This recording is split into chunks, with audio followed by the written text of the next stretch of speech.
Setting and the main city. Let me invite you into a story set deep in the heartland of the United States, in the vibrant state of Ohio. Far from being just another spot on the map, Ohio sits as a linchpin in the vast web of American life, straddling the border between the Midwest and the eastern seaboard. This unique geographic blend makes Ohio a true crossroads, where ancient forests yield to sprawling farmlands, industrial towns echo with history, and the promise of something bigger always hangs thick in the air. Ohio's significance isn't just a matter of location. For decades it's been a strategic hub for commerce, industry, and transportation. The rails and highways that tear across its landscape have seen the passage of raw materials, consumer goods, and generations of Americans seeking new opportunities. Giants like the CSX and Norfolk Southern run their trains through Ohio's arteries day and night, while semi-trucks barrel down I-70 and I-71, heading for distant cities like Indianapolis, Chicago, or Philadelphia. Stretching beyond mere numbers and logistics, Ohio has become an indispensable connector, a state through which change and ambition constantly flow. The story's main stage rises in Columbus Heights, a fictional but quintessential Ohioan city. Founded at the turn of the 20th century and blossoming through the boom years following World War II, Columbus Heights grew from a modest grain market into a thriving, multifaceted metropolis of roughly 200,000 residents by the early 1990s. The city strikes a curious balance, a patchwork quilt of leafy suburbs, smoky factories, historic brick warehouses, and glittering postmodern office towers. Its downtown bustles during the day, energized by banks, law offices, and creative startups, then calms to a quiet hum as evening falls and diners and jazz bars come alive. Columbus Heights is more than just steel, concrete, and glass. From the Italianate row houses of Old North Side to the contemporary mansions on Pinecrest Ridge, the city boasts a wide spectrum of neighborhoods. There's the lively German village with its brats and polka festivals, the vibrant African-American corridors filled with soul food joints and churches, and little pockets of immigrants from South America, Korea, and the Balkans, each adding their stone to the patchwork history of this place. For decades, its schools have been filled with students whose parents worked at the nearby General Motors plant or taught at the local college. By the early 1990s, as the American economy flexed and wages for middle-class families reached their peak, life here was tinted with an optimism that's hard to describe unless you've lived it. People mowed their lawns on Sundays, block parties brought together neighbors from all walks of life, and the baseball diamonds were busy with the hopeful shouts of Little League games. The American dream, prosperity, safety, a sense of belonging, felt tantalizingly close for most residents. Yet beneath this sheen of confidence and community, darker shadows sometimes crept in. The rise of urban crime, the loss of old manufacturing jobs, and pockets of poverty in neglected areas. Still, Columbus Heights stood proud, resilient, and just eccentric enough to keep things interesting. It's against this detailed and dynamic backdrop that our saga of ambition, deception, and tragedy unfolds. Every city has its secrets, and Columbus Heights, heart of Ohio, crossroads of America, has more than most. The All-American family and their path to success. The Petersons stood as the quintessential American family, an embodiment of the values, aspirations, and triumphs that filled local folklore in their Boulder, Colorado community. Richard Peterson, at 53, was the very picture of ambition fulfilled. He was not only the president and CEO of a rapidly growing technology firm in downtown Denver, but also the self-made son of Midwestern farmers who had worked his way up, first as an ambitious college student, then as a tenacious junior associate, barely scraping by. Through tireless hours, moments of doubt, and a sharp business acumen, Richard had built a career that made him a respected figure both in boardrooms and at the neighborhood barbecues. He was known for his calm, analytical demeanor and his dedication to both his profession and his family, a delicate balancing act that so many admired yet few truly mastered. Beside him was Sandra Peterson, 40, whose radiant presence in the community extended far beyond her role as a homemaker. Sandra had once graced the stage as Miss West Virginia in her 20s, a crown earned through not just her beauty, but also her intelligence and focus. After marrying Richard, she traded spotlights and sachets for PTA meetings and artfully orchestrated holiday dinners, but her sense of elegance never faded. Instead, she turned her energy into building a warm, nurturing home that became the heart of neighborhood activity. Sandra was the mother every child adored, always quick to volunteer, organize, and offer a hot meal to a neighbor in need. Her background as a pageant queen only heightened her allure, but those who knew her best prized her quick wit and approachable kindness. Their children, Ben and Amy, rounded out this picture-perfect tableau. 9-year-old Ben, curious and clever beyond his years, was often absorbed in building elaborate models or conducting science experiments with his father on the weekends. His teachers raved about his natural aptitude for math and his easygoing sense of humor. Amy, at 6, charmed everyone with her sparkling blue eyes and infectious laugh. She was her mother's shadow, mimicking Sandra's grace during impromptu living room fashion shows or when carefully icing cupcakes for school bake sales. Both children were frequently seen in matching outfits at church events, or riding their bikes through the tree-lined streets, their joy contagious to all who crossed their path.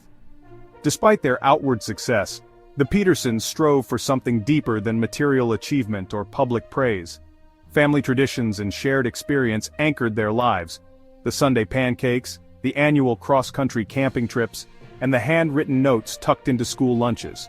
They cultivated gratitude for the privileges they enjoyed, instilling empathy and humility in Ben and Amy. Yet their affluence was undeniable. Elegant cars in the driveway, a spacious 2-story brick home, and the best opportunities for their children, from music lessons to private tutors as needed. Still, their warmth ran deeper than their wealth.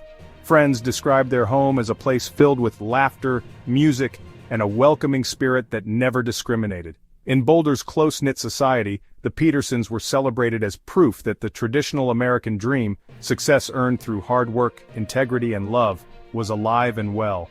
Their lives seemed touched by fortune and diligence alike.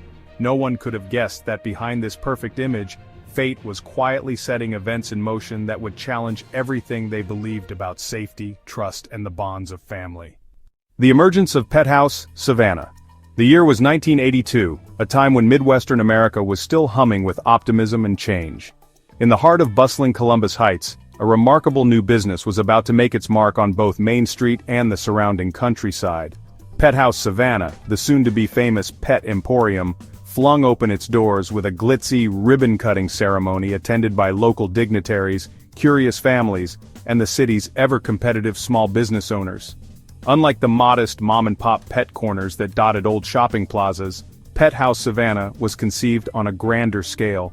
Its main store sprawled across a sun-drenched street corner downtown, drawing in customers with its whimsical green awnings, polished glass storefronts, and the welcoming din of yapping puppies and chattering parakeets.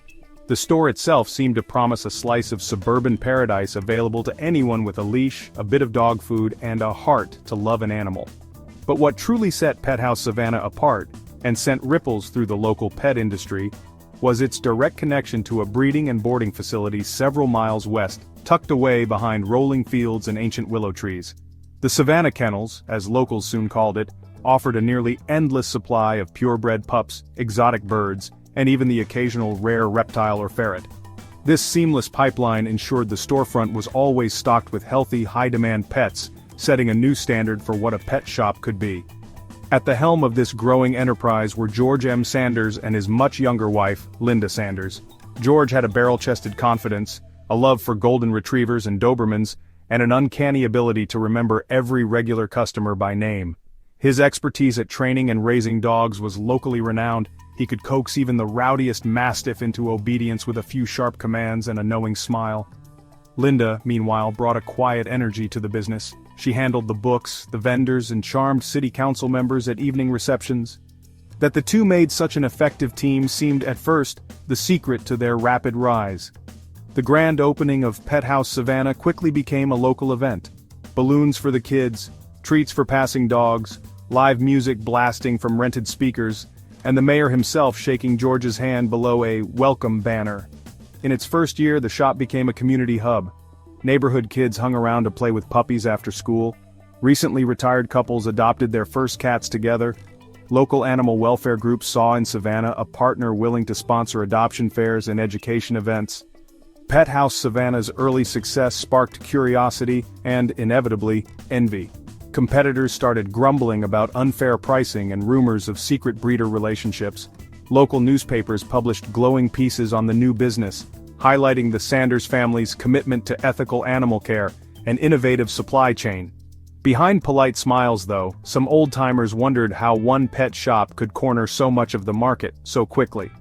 Looking back, it was clear that PetHouse Savanna had changed the very DNA of the Columbus Heights pet scene, where once the city saw scattered individual sellers and occasional flea market animal stalls, there now stood a powerful brand, one destined to shape dreams, ambitions, and, as history would reveal, dark secrets lurking just out of sight.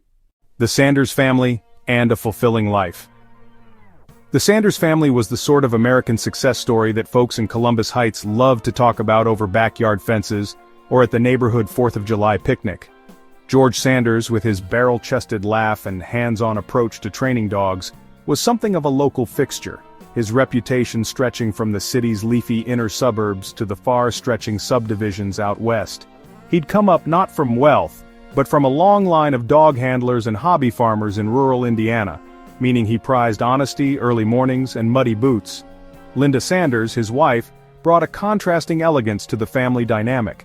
A former bank manager from Kentucky, she was sharp as a tack and strikingly organized, her mind always ticking through ledgers, supply lists, and staff schedules while she sipped her morning coffee. Having remarried George in her early 30s after a quiet divorce from her first husband, Linda carried with her a balance of worldliness and tough resilience that made her both respected and, at times, a little feared among competitors in the pet industry. Together, they had 2 beautiful children, a lively boy who worshipped his father's every move, and a younger girl with her mother's wry smile and penchant for collecting stray kittens and abandoned birds. They lived in an old Federal-style house set back from Elmwood Avenue, the kind of home that drew looks of admiration during the city's annual garden tour. Wide porches wrapped around 3 sides, hydrangeas and roses burst from meticulously trimmed hedges, and a weathered American flag billowed from a front post. The backyard was almost a magic kingdom, alive with the joyful racket of children, dogs, and the occasional rescued animals Linda would take in when no one else would. Financially, the Sanders family was more than comfortable. The rapid ascent of PetHouse Savanna meant long weekends at the lake house, annual ski trips out west, and a new Lincoln parked in the driveway every few years. Their kids attended a respected magnet school. They hosted book clubs in winter and block parties in summer. To outsiders, their lifestyle evoked a wholesome blend of hard-earned success and cheerful, down-to-earth contentment, almost a textbook picture of the American dream in action.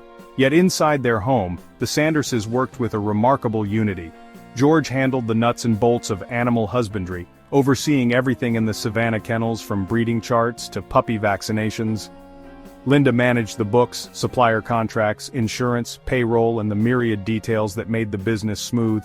Weekends often saw the whole family pitching in, kids helping at the storefront, Linda greeting repeat customers, George giving impromptu dog training demonstration in the parking lot.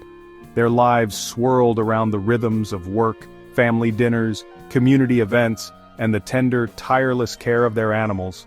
Looking back, those were halcyon years.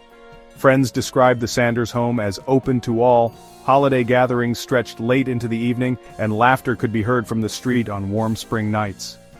In many ways they embodied the hope and optimism of early 90s Ohio, where stability, prosperity, and strong family bonds were more than just aspirations, they felt like reality.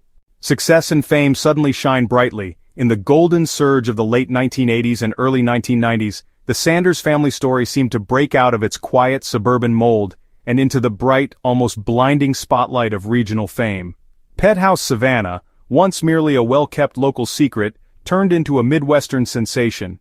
George and Linda Sanders found their phone constantly ringing, not just with eager customers but with invitations from local newspapers, industry magazines, and even a few morning talk shows who were hungry for tales of small-town entrepreneurship and the American pet boom. Times were riding high for the family. The demand for purebred dogs, exotic birds, and the newest accessories for pampered pets shot through the roof. Where once it had been a family effort to meet neighborhood requests, the Sanderses soon oversaw a staff of more than 24 groomers, drivers, trainers, clerks, and even a local PR consultant who had a flair for turning every new puppy adoption into a photo opportunity for the papers. With this new prosperity came a wave of trappings that felt both earned and slightly unreal. The Sanders' lives were peppered with local magazine profiles describing them as Ohio's first family of pets. Their children began to be recognized at school and in Little League games. Linda, who once stayed up late penciling in sales ledgers, now managed charity galas and ribbon cuttings.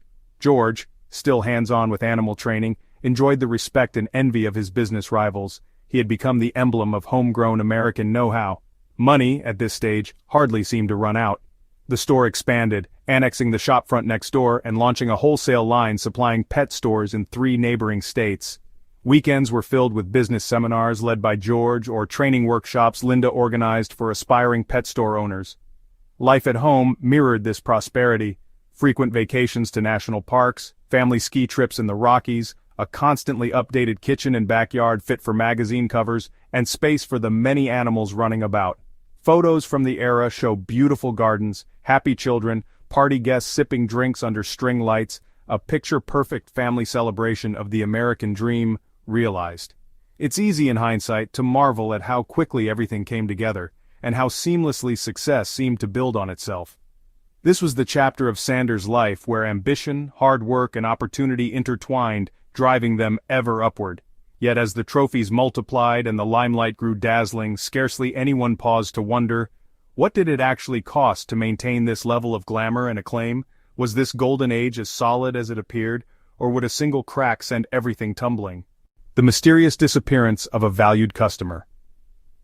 April 21, 1993, started out like so many other breezy spring mornings in central Ohio. Blooms on the dogwood trees, the distant hum of lawnmowers, and a hopeful stretch of sidewalk bustling with life in Columbus Heights. Yet by mid-afternoon, a knot of unease began to take hold in a quiet farmhouse 30 miles outside the city, the home of Janet Brown. She paced beside the kitchen window, glancing repeatedly at the clock and the silent phone. Her husband, Michael Brown, a well-known local waste management executive and devoted pet lover, had vanished, seemingly into thin air. He'd left early that day, fueled by an optimistic resolve, bound for a business meeting with George Sanders at the much-lauded Savanna Kennels, hoping to finally secure his dream of investing in the fast-growing pet industry. But by nightfall, Michael had failed to call, and his absence at home extended into a silence that no one could explain. News of Michael's disappearance quickly rippled through close-knit circles. This wasn't just any man gone missing.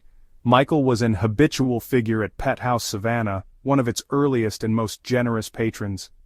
In the weeks before his vanishing, he'd been drawn deeper into George's web of big promises, a cut of high-value dog sales, exclusive access to rare breeds, even plans to open a joint venture kennel behind the Browns' property.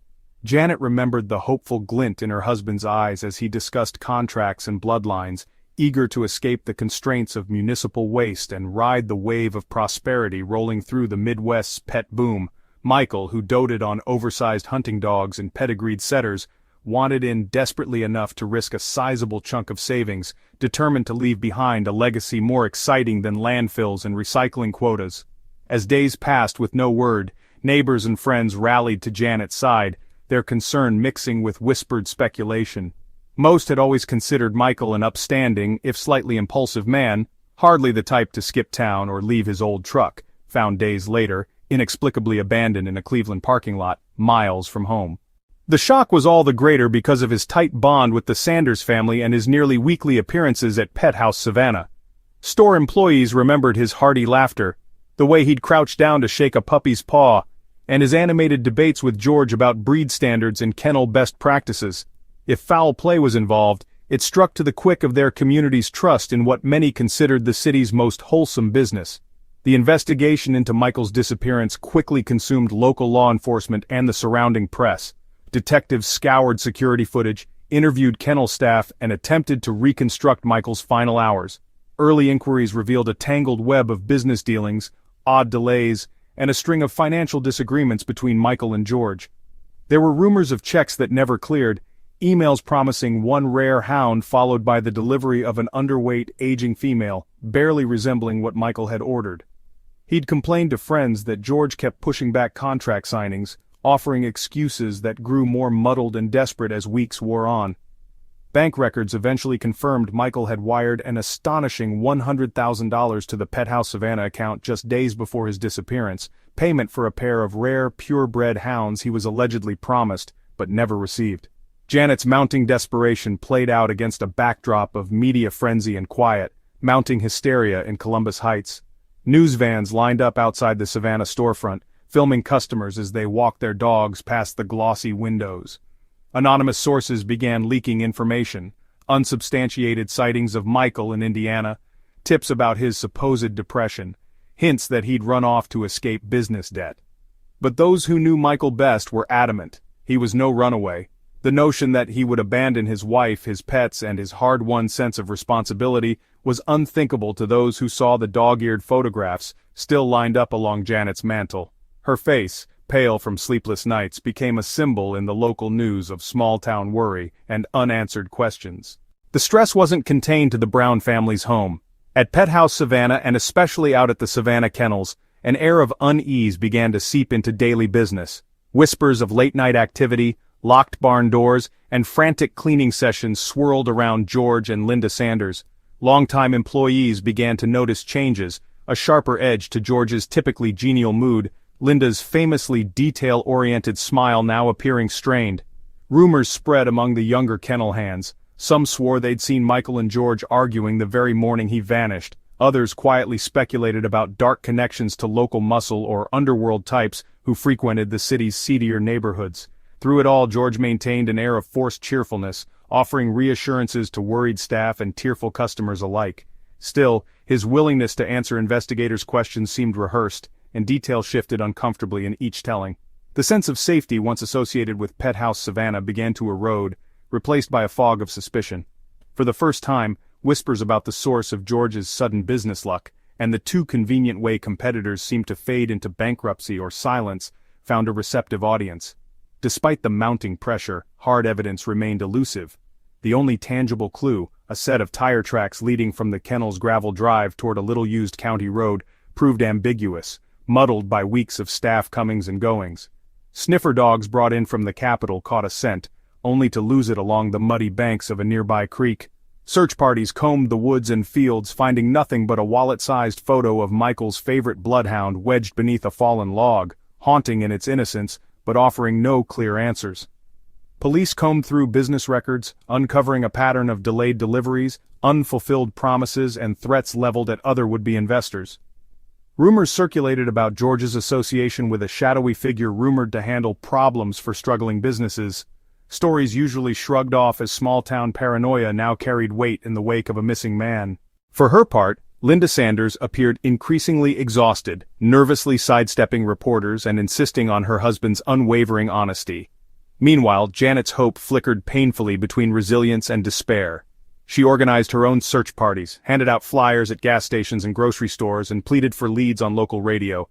Strangers offered comfort, but it grew harder to keep up the appearance of normalcy. Michael's empty seat at the dinner table, their once rambunctious hounds now sleeping at the front door, as if waiting for their master to return. The wider Columbus Heights community, so recently united around the Sanders' story of success, now felt fractured along lines of doubt and sorrow. If Michael's fate could befall someone so closely tied to the city's proudest new business, what did that say about the risks woven into the very fabric of their ambition? Police, stymied by lack of direct evidence, began looking deeper into PetHouse Savanna's finances, staff records, and connections to other unresolved cases. One detective, noted for his tenacity, began mapping not only Michael's last steps but those of other minor investors or vocal critics who had suddenly cut ties with the Sanders over the previous year. Patterns emerged, disputes over money, vague threats reported to friends or spouses, and a gnawing sense that not every success story in Columbus Heights was built on transparent means. By the end of 1993, Michael Brown's disappearance transformed from a private tragedy into a city-wide reckoning. In conversations at church picnics, in columns in the local paper, and over late-night coffee in living rooms, people debated what had really happened at Savanna Kennels that spring. Was it merely a terrible accident? Had Michael lost his nerve, or had someone ensured he could not become another threat to an empire built on charm and secrecy? As winter fell and the first anniversary approached, Janet clung to hope, but the community could not escape a chilling new reality. Beneath the bright glow of progress, darkness had found a place to root itself in Columbus Heights. Business obstacles and fraud indicators. In the wake of Michael Brown's mysterious disappearance, an unsettling sense of disquiet began to settle over Columbus Heights. The city's idyllic facade, shaped by wholesome business dealings and friendly neighborly competition, started to unravel at the edges especially within the circles of those tied to the burgeoning pet industry. The Brown case did more than strike fear, it raised 100 uneasy questions about the integrity of business itself, especially when fast fortunes and personal ambitions became intertwined. Before Michael vanished, he had, like several others in the local business community, become entangled in a web of high-stakes deals and convoluted promises. The closer friends and investigators looked, the clearer it became. Somewhere along the line, George Sanders had shifted from savvy businessman with a golden touch to a man driven by the quiet greed that can take root even in the most upstanding communities. Michael's trouble hadn't started at the kennel gates, nor in the handshake agreements he'd struck so eagerly with George. In truth, it began after months of negotiation, coffee shop meetings, and a steady drip of persuasive phone calls. Michael, as it turned out, was far from the only individual to be lured in by the vision of PetHouse Savanna's rapid expansion. George would lay out informal projections of profit, the endless surge of demand for purebreds, and the chance to take a slice of the American dream by investing in a new exclusive line of rare hounds, dogs Michael could never acquire on his own. For many, the proposal was irresistible.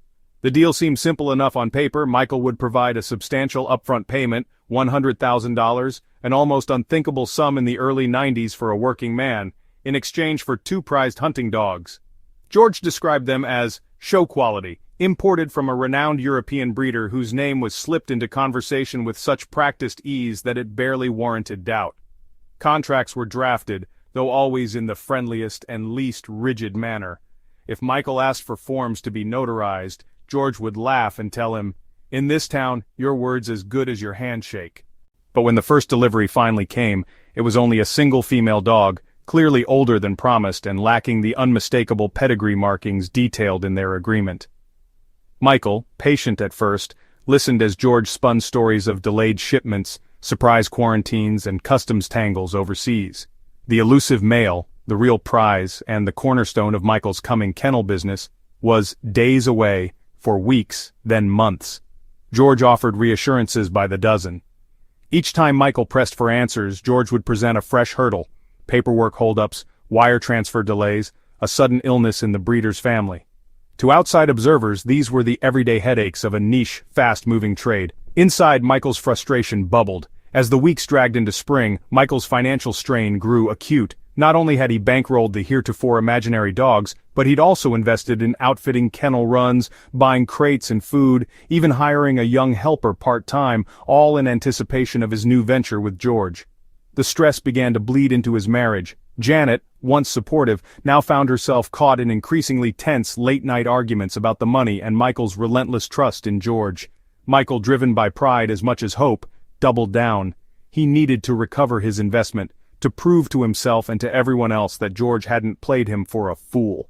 On several occasions, Michael confronted George directly at the Savanna kennels.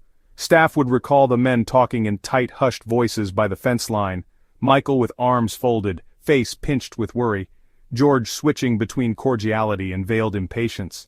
Sometimes George would soothe, offering promises and flattery. Other times his tone sharpened, hinting that Michael's persistence was making things complicated for everyone involved. One employee later told investigators that the last time she'd seen George and Michael together, George's jaw was set and his answers clipped. Whatever bond of trust they'd once shared had evaporated. In the wider Columbus Heights community, meanwhile, subtle signs of trouble had begun to surface. A handful of other investors and would-be breeders quietly shared stories of missing pedigree dogs, unexplained delays, and crucially, pressure to stay quiet, lest they lose both dogs and money.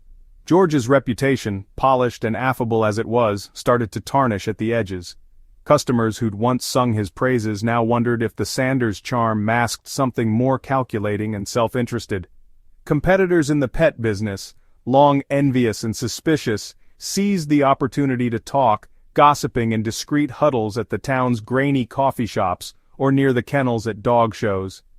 Some of the more damning details emerged from careful scrutiny of paperwork, or the lack thereof. Bank transfers had gone unreceipted, pedigrees arrived unsigned with certification numbers that didn't match registries. George, when pressed, blamed clerical errors or insisted that the European breeders operated by different rules. The pattern was always the same: buyers' goodwill and faith followed by mounting confusion, then impatience, and finally, a fearful silence brokered by a sudden token delivery or the rare refund.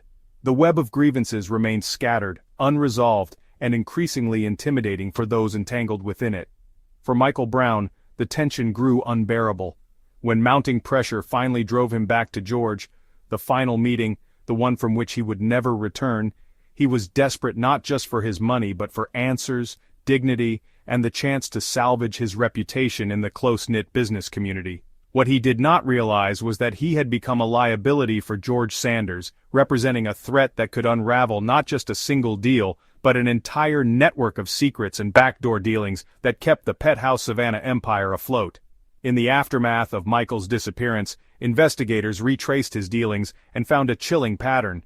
Several dog buyers described nearly identical scenarios: eager meetings, large investments, endless stalling tactics, and, if pushed too hard, subtle threats, warnings cloaked as advice to let things go if you know what's good for your family.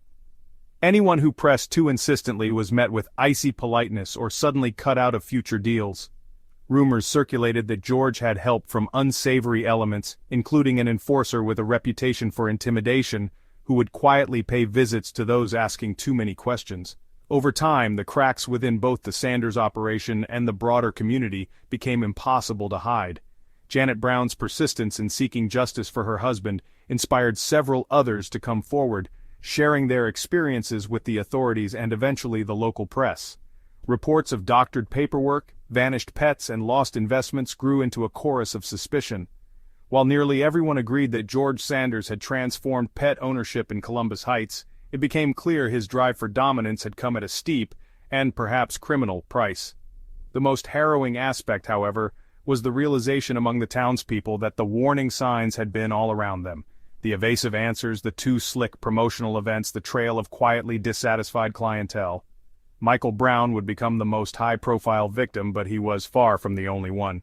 The PetHouse Savanna operation, once a symbol of earned prosperity and community pride, now cast a much darker shadow over Columbus Heights, a cautionary tale about the hidden perils that lurk behind the glitter of rapid success. The hidden details behind PetHouse Savanna. Even as the years rolled by and PetHouse Savanna's polished storefronts and friendly staff became an ordinary part of life in Columbus Heights, small cracks began to show beneath the glossy surface. The store's rise had been meteoric, the Sanders family beloved, their business praised for innovation and community involvement. But for attentive eyes, subtle inconsistencies and troubling rumors started to swirl, whispering that not everything was as innocent as it seemed. It began in quiet pauses between conversations at the dog park, or in uneasy glances exchanged by downtown vendors whose own pet businesses had been quietly eclipsed by PetHouse Savanna's rapid dominance. There were stories of dogs mysteriously vanishing from yards, only to wind up weeks later inside the store's kennels, allegedly rescued or reclaimed, now with new price tags and elaborate backstories. Some dog breeders in the surrounding counties complained quietly among themselves about George Sanders' hard bargains, late payments, and the way certain deals ended abruptly when they pressed too hard about paperwork or the true lineage of animals supplied. A few even claimed that Sanders would use his influence in local animal control and the city council to make problems disappear or bury complaints under a mountain of bureaucracy. Those who tried to blow the whistle sometimes faced unexpected visits from city inspectors or, stranger still, reported feeling intimidated in the middle of the night by heavy-set men loitering near their driveways. Investigators, when prompted by particularly insistent clients, often found themselves stonewalled by a lack of written contracts or discrepancies in transaction records. Receipts were missing, paperwork came back misfiled or incomplete, registry numbers didn't match national databases, and some breed certifications appeared to have been forged or contained unusual errors. While some of these blunders could be blamed on human error, the frequency and consistency suggested something more orchestrated. Then there was the persistent chatter about Wayne Crowell, a name that, outside certain circles, rarely appeared in public, but inside police files and whispered conversations, carried a dark weight. Crowell was known as the man you called when a deal turned ugly, someone capable of leaning on debtors, retrieving lost goods, or simply making unpleasant nuisances go away. There had always been rumors, Crowell showing up at the back door of PetHouse Savanna late at night, sometimes alone, sometimes trailed by anxious-looking individuals in desperate need to recover a pet or renegotiate a soured investment. Many dismissed these stories as exaggerations, but enough slivers of corroboration crept in from various sources that suspicions took root. For George Sanders, connections like Crowell were both armor and leverage. Most of Columbus Heights saw George as a charming, rough-handed businessman who loved dogs and adored his city, but to those who crossed him or got too close, another side emerged, calculating, remorseless, capable of cold decisions that prioritized the business, the brand, above all else. Employees who left abruptly spoke off the record about midnight cleanups at the rural kennels, about injured animals that vanished without explanation, and once about a room full of rare birds that simply disappeared between closing time and the next morning's opening shift. Yet PetHouse Savanna's growing financial power gave it room to maneuver, and an uncanny ability to silence critics or placate angry customers with just enough goodwill or restitution to keep things quiet. The Sanderses were masters at presenting a public face of generosity. They sponsored school programs, handed out free pet food vouchers at shelters, hosted charity drives for animal adoption. Any hint of impropriety or rumor of animal mistreatment was countered by a well-timed public event or a glowing newspaper article highlighting their philanthropy. What most people didn't see were the ledger books Linda Sanders kept immaculate but guarded closely, the extra inventory receipts, the second set of records, the cash payments unaccounted for in the tax filings. On an official visit, everything was in order, or appeared to be. But a few sharp-eyed auditors found patterns of lost merchandise, mysterious supplier names with no local business presence, and a suspiciously high number of returned animals that never made it to local shelters or new homes. These anomalies sparked concern within a handful of officials and former employees, yet every time they tried to investigate, their efforts were slowed, redirected, or quietly shut down by someone higher up the municipal ladder, someone whose campaign, rumor had it, had quietly been funded by the Sanders charity arm. People who began digging too deeply sometimes faced pressures they'd never anticipated, unexpected audits on their own businesses, vehicles with slashed tires, anonymous threatening notes. Even a handful of local journalists found themselves stonewalled by lack of evidence, frightened sources, and sometimes even direct warnings to drop their inquiries. A culture of silence and self-preservation slowly crept into the community, while outwardly, PetHouse Savanna's reputation remained untarnished, if not even more celebrated. Behind closed doors, tensions grew within the Sanders family itself. George's temperament, always strong, turned paranoid and short-tempered, especially after public incidents or rumors of police interest. Linda, the pragmatic planner, became increasingly isolated, spending long hours in her home office or on the phone at odd hours, managing figures and soothing worried suppliers. Some former employees recalled hearing arguments behind closed doors, furious debates about who talked to whom or who might have leaked numbers. Their children, once the face of wholesome family success, kept to themselves more as rumors darkened the air at school. Over time, a pattern formed. Whenever a particularly vocal customer or competitor suffered a loss, a stolen pet, a vandalized car, a denied business license, it could invariably be traced through a web of connections to someone connected to the Sanderses or their shadowy associates. No single case was ever conclusive enough to bring to trial, but the coincidences piled up with unnerving consistency, forming a sinister undertow in an otherwise picturesque community. Covert collaboration grows increasingly ruthless. As the months ticked by following the chilling disappearance of Michael Brown, the undercurrent swirling beneath Columbus Heights' outward serenity deepened and grew increasingly treacherous. Whispers of misfortune began sticking to the name PetHouse Savanna with an uncanny persistence. Behind the curtains of ribbon-cutting ceremonies and cheerful community events, a darker machinery was silently shifting into higher gear, a machinery fueled by desperation, wounded pride, and a growing willingness to embrace cruelty in the pursuit of self-preservation. It started small, almost imperceptibly. A loyal but recently disgruntled supplier, who'd pushed too hard for payment on overdue invoices, suddenly found his truck vandalized and his best breeding pair missing within a week. He complained to authorities, but the proof was slippery. Nothing connected directly back to the Sanders family or to the imposing figure of Wayne Crowell, whose name kept showing up in the background at the grittier fringes of city nightlife. Around this time, the frequency of mysterious absences among PetHouse Savanna's more troublesome investors quietly climbed. The pattern was subtle but chilling. Individuals who had clashed with George Sanders over unpaid shares or missing animals would, one by one, either fall silent or drift out of sight, usually after a final angry confrontation somewhere near the rural kennels or Chrisman's woods. Sometimes it was explained away, a business emergency, a sudden inheritance, an unexplained urge to leave town.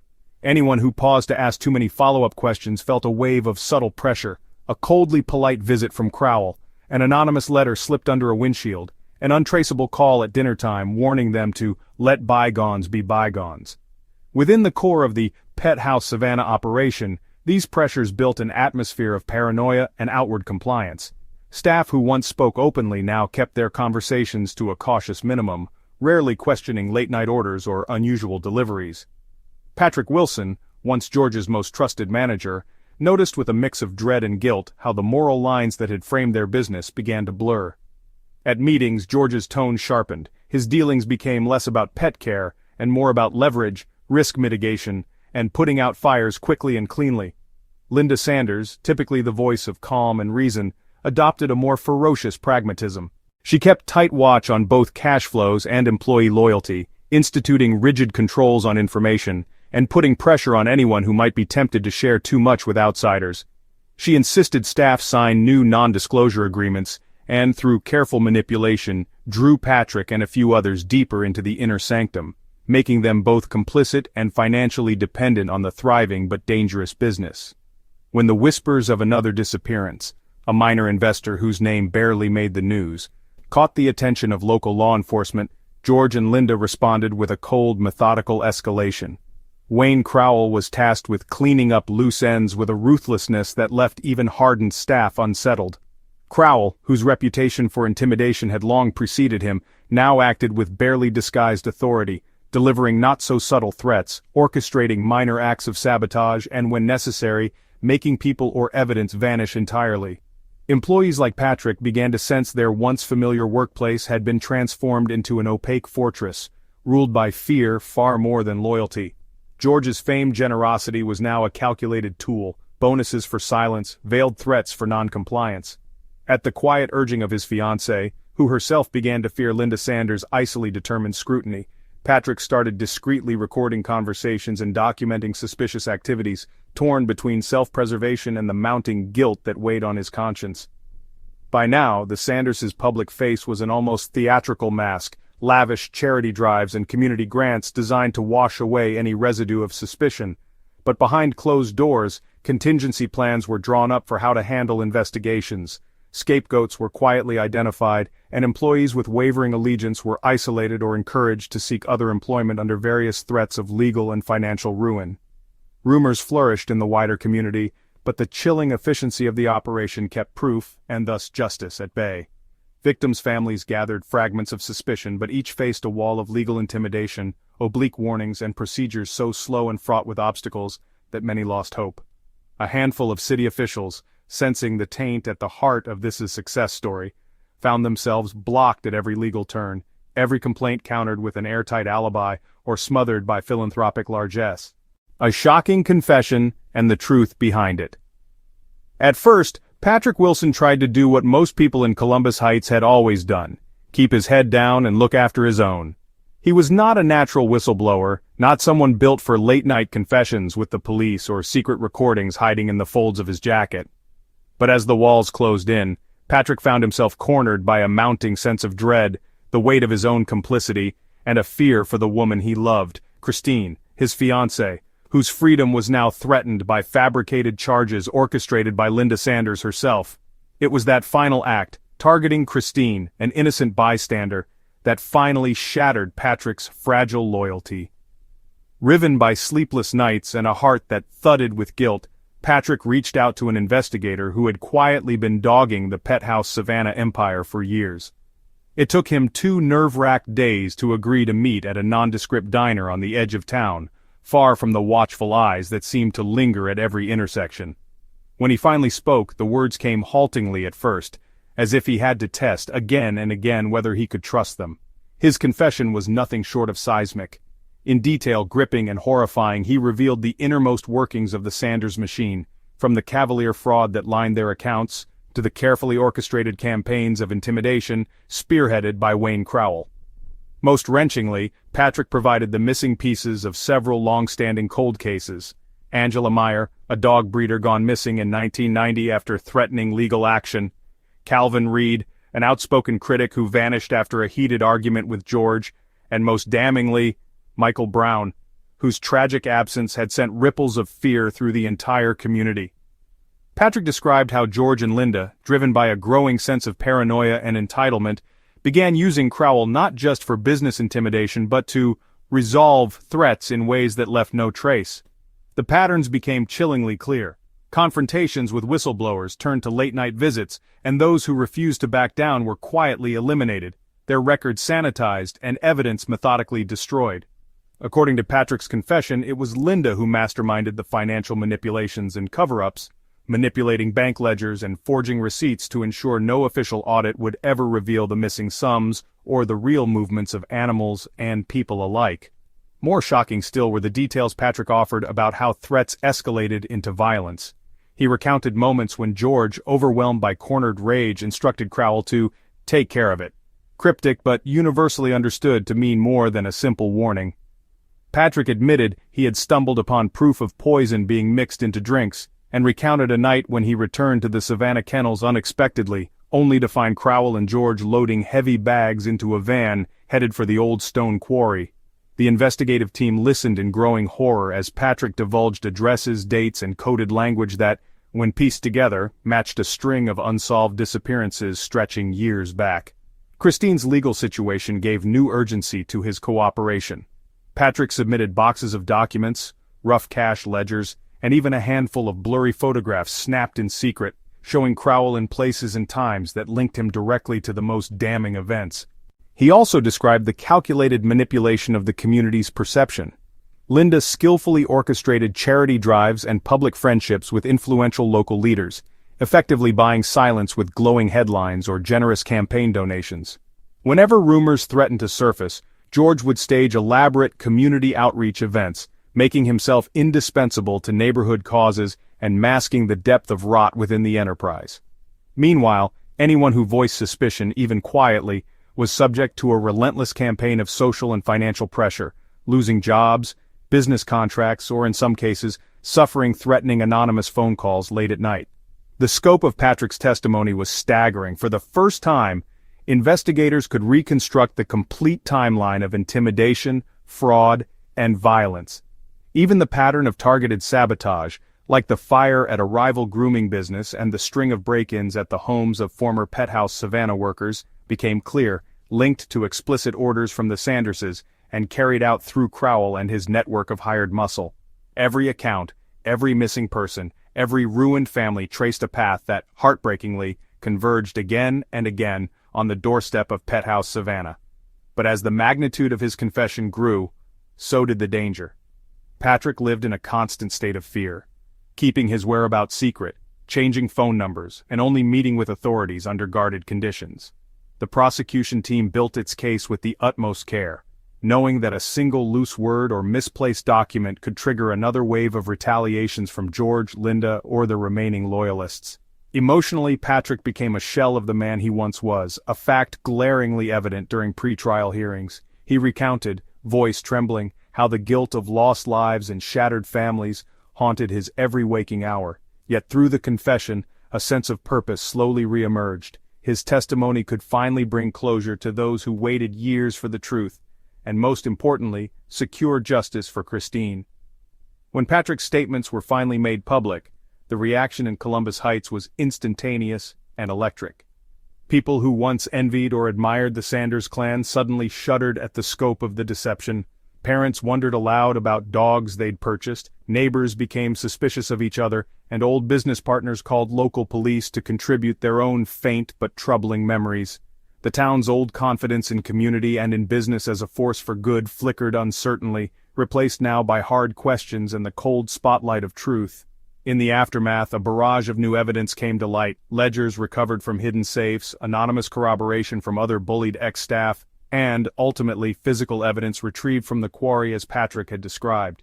His confession didn't just expose the Sanders empire for what it was, it forced a reckoning, a painful but necessary confrontation with the cost of looking away when ambition turns toxic and loyalty becomes fear. Trials and severe sentences. The events leading to the long-awaited trial of George and Linda Sanders and their shadowy associate Wayne Crowell unfolded like a high-stakes drama that transfixed not just Columbus Heights, but the entire state of Ohio. For years, suspicion, whispers, and anonymous tips had swirled around the PetHouse Savanna empire, but it wasn't until Patrick Wilson's harrowing confession and the resulting avalanche of evidence that the promise of true accountability materialized. The trial quickly became one of the most high-profile legal spectacles in the region's history. It began with a media firestorm. Television trucks camped outside the courthouse, their satellite dishes pointed skyward like vultures circling over a wounded animal. Reporters jostled for interviews with family members, former employees, and even local officials, many of whom seemed shell-shocked that a pillar of their community could be capable of such calculated malfeasance. For Janet Brown and the loved ones of other victims, there was a bittersweet sense of anticipation. The courtroom offered a stage upon which years of sorrow, suspicion, and unanswered questions might finally be given voice and perhaps justice. Jury selection alone took weeks. The defense spent days probing the backgrounds of prospective jurors, seeking any sign of bias or predisposition, while the prosecution sought citizens with enough resolve to withstand the emotionally fraught testimony ahead. The local newspapers ran stories almost daily about the backgrounds of those ultimately chosen. A retired school principal, a grocery store manager, a young mother whose own child had attended a PetHouse Savanna adoption fair. At trial, the prosecution was relentless. Building their case on Patrick Wilson's detailed testimony, a trove of hidden records and corroborating evidence from investors, former staff, and forensic experts, the state painted a chilling picture. Their opening statement did not mince words. Beneath the surface of community spirit and entrepreneurial brilliance was a criminal conspiracy built on intimidation, fraud, and ultimately, violence. Each witness added a new layer, from teary-eyed former clerks describing threats to stone-faced forensic accountants unraveling Linda's twin sets of books. The highlight, of course, was Patrick himself. On the stand, his voice sometimes shook as he laid bare the machinery of the operation. Coded orders, the deliberate smearing of critics, and the iron-fisted role of Wayne Crowell as enforcer. He described late-night meetings, hush money, and chilling threats delivered in back alleys and basement offices. He recounted in devastating detail the fate of Michael Brown, Angela Meyer, and others, tying the Sanderses directly to disappearances once cloaked in ambiguity. Defense attorneys, hired from an elite Cincinnati firm, put up a dogged fight. They painted George and Linda as hard-working, overwhelmed owners, blindsided by rogue employees and the dark ambitions of men like Crowell. They questioned the reliability of witnesses, hinted at vendettas, and suggested that the prosecution had been swept up in a wave of local hysteria. But every time their arguments seemed to gain traction, the state countered with cold documentary facts. Wire transfers, surveillance footage, DNA evidence recovered from the old quarry, and chillingly precise timelines reconstructed from cell phone records and vehicle GPS data. Testimony became harrowing when the surviving family members faced the Sanderses and Crowell across the courtroom. Janet Brown's statements were especially wrenching, as she described the long nights of dread, the vanished savings, and the community's slow transformation from a haven to a place of secrets and fear. Other victims' families, emboldened by the tide of evidence, described intimidation, threats, and the losses that had forever altered their sense of trust. Wayne Crowell was a looming presence in the courtroom, bald, broad, and mostly silent, his glances never straying from the prosecution table. His own trial for separate charges including obstruction, racketeering, and at least 2 counts of manslaughter was scheduled to follow the Sanderses, ensuring that his testimony, often delivered in gruff monosyllables, carried extra weight. Linda Sanders, dressed in plain grays and handcuffed, gave rambling, often contradictory testimony. Sometimes she sobbed about her devotion to animal welfare. Other times she insisted she was only ever a numbers person, too busy balancing ledgers to know the details of George's business dealings. George, by contrast, maintained a tight-lipped facade. He refused to testify, relying instead on his lawyers, occasionally meeting the eyes of neighbors or former friends in the gallery with a mixture of defiance and something like shame. The turning point came with the forensic recreation of the kennel nights, when whistleblowers or troublesome associates vanished. Paralegals projected maps of the property, correlated vehicle movement, and made chilling use of Patrick's secret recordings. A hush would fall over the room as the voices of the accused played through the speakers, illuminating just how calculated and cold-blooded the business had become. Jurors listened, increasingly stricken, as the prosecution described every broken law, every misused animal, every life ruined in the Sanderses' pursuit of their empire. The verdict, handed down after weeks of testimony and 3 days of jury deliberation, was decisive. George Sanders was found guilty on multiple counts including conspiracy, fraud, and second-degree murder. Linda was convicted of racketeering, financial fraud, and as an accessory to several criminal acts. Wayne Crowell received the harshest judgment, a life sentence without parole, following a plea deal that spared him the death penalty in exchange for testimony against other criminal associates. Sentencing hearings were marked by searing impact statements. Family members described the ripple effects of betrayal, lost homes, fractured marriages, children growing up in the shadow of vanished parents. Letters from former employees revealed battles with PTSD, depression, and the shame of complicity in an enterprise that had, for years, been the envy of their peers. The sentences themselves were harsh, reflecting the depth of the community's outrage and the magnitude of the suffering involved. George Sanders received 2 consecutive life sentences at a state correctional facility with no possibility of parole. Linda was handed 25 years to life, reflecting her central role in orchestrating the fraud, with the presiding judge calling her the calculating hand behind a devastating enterprise. Both would forfeit all personal and business properties, with proceeds directed toward restitution funds for the victims' families. Media coverage was relentless and national in scope. PetHouse Savanna locations, once local institutions, were shuttered and stripped of insignia within days, leaving behind empty storefronts that became gathering points for mourners and protesters alike. The Sanders' lavish estate was seized, auctioned off, and ultimately repurposed into a community animal rescue center, a symbolic reclamation meant to heal some of the wounds inflicted by the years of deception and pain. Behind prison walls, the former power trio's lives followed very different trajectories. George spent his days in a silent rage, isolated first by the notoriety of his crimes, then by a growing bitterness that corroded what little remained of his former charisma. Linda, always the pragmatist, found work in prison as a librarian but also gained notoriety for her haunting illustrations, sketches of animals, courtroom faces, and scenes of a life now lost. She rarely received visitors, clinging to letters from her estranged children and the occasional message from sympathetic animal rights groups. Wayne Crowell, for his part, withdrew even further. His time behind bars was marked by increasingly erratic behavior. He refused all interviews, maintained strict silence, and by most accounts seemed resigned to his fate, a man haunted by the ghosts of violence he could no longer justify or explain.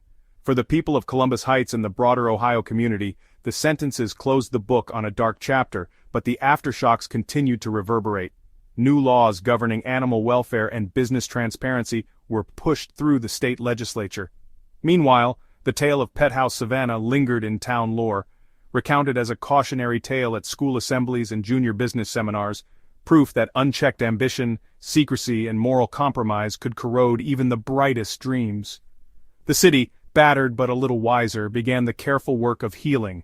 One town hall meeting, one rescued animal, one honest handshake at a time. A bitter ending and lingering echoes from the past.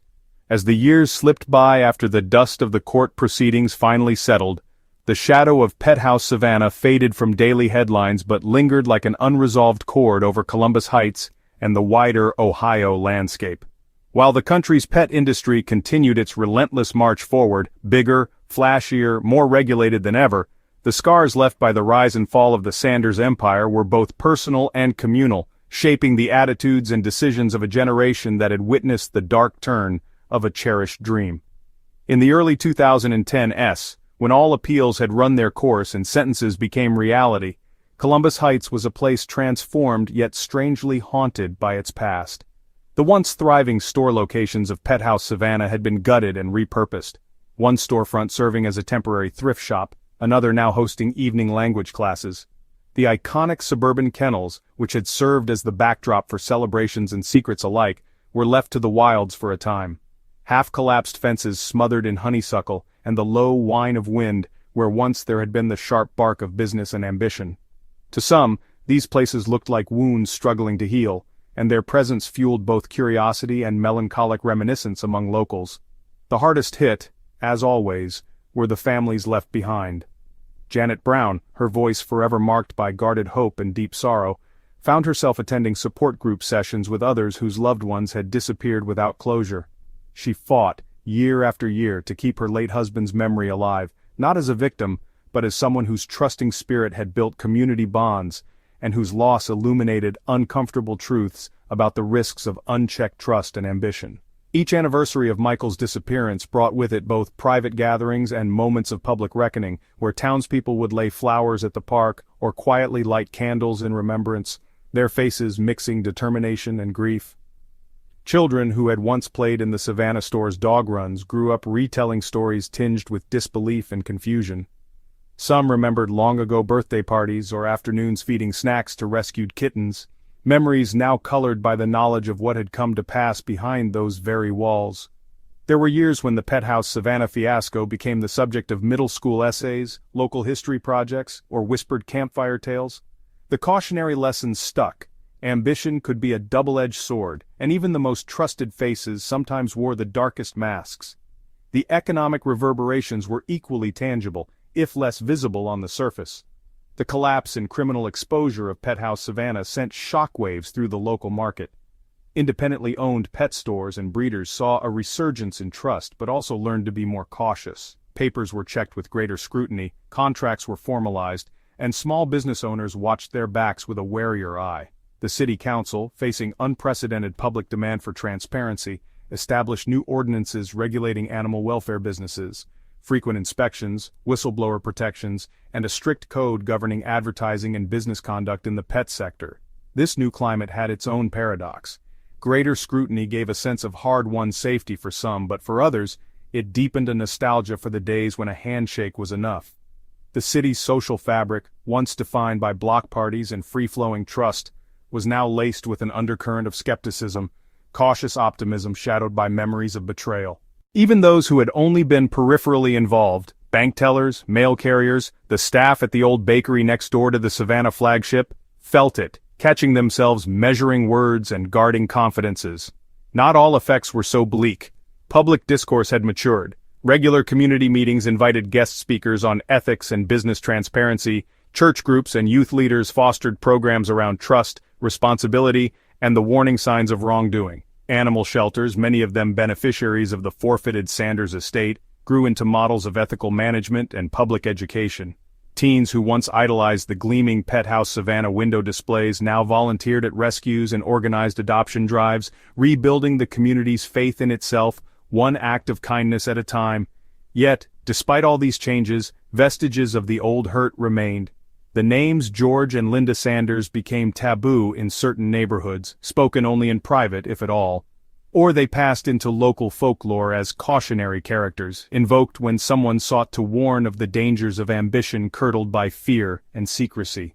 Wayne Crowell's name, almost a specter on the lips of older townsfolk, was a reminder that sometimes monsters dwell not in shadows but in boardrooms, or in plain sight at the town parade. A select few, notably those who had worked most closely with the Sanderses, sought their own closure far from Columbus Heights. Some left Ohio entirely, chasing new beginnings in cities where the dark stain of association could not follow. Their less visible trauma, nightmares, mistrust, difficulties forging new connections, remained a silent legacy of the years when community and business blurred into something menacing and uncertain. By the late 2010s, the American pet industry, ever resilient, had moved on to embrace trends of online adoption, designer breeds, and global supply chains. But in places like Columbus Heights, the cautionary tale lingered. Prospective investors and entrepreneurs could be overheard recounting the Savanna scandal while weighing their own risks. Government agencies hosted seminars on ethical entrepreneurship, and some journalists, unable to fully let go of the story, tracked the fates of those most touched by the case, uncovering occasional acts of quiet redemption or, painfully, recurrences of cornered ambition and mistrust. The most enduring legacy, perhaps, was that the community learned to look beneath the surface. Children were taught to question, not just to obey. Business leaders talked openly about mistakes and ethical boundaries, reshaping Columbus Heights' civic identity into one of resilience born from suffering. Annual festivals and charity runs were now often paired with discussions about transparency and the responsibilities of power, as if everyone was determined both to remember and to move forward with eyes wide open. So much of the physical evidence of the old era, storefronts, business cards, park benches with the Sanders name, vanished or faded, but the story itself settled stubbornly into the city's bones. It showed up in the careful way neighbors now built trust, in the new mural in the city square that celebrated honest commerce, and in the quiet, unremarkable gestures of watchfulness and care that defined life after PetHouse Savanna. In the end, bitterness and hope coexisted, like sunlight overgrown with the long weeds of memory. The success story that turned to scandal would fuel conversations for decades, a constant if muted plea to never again sacrifice principle for gain, and to recognize, even in moments of triumph, the importance of humility, vigilance, and human decency above all else.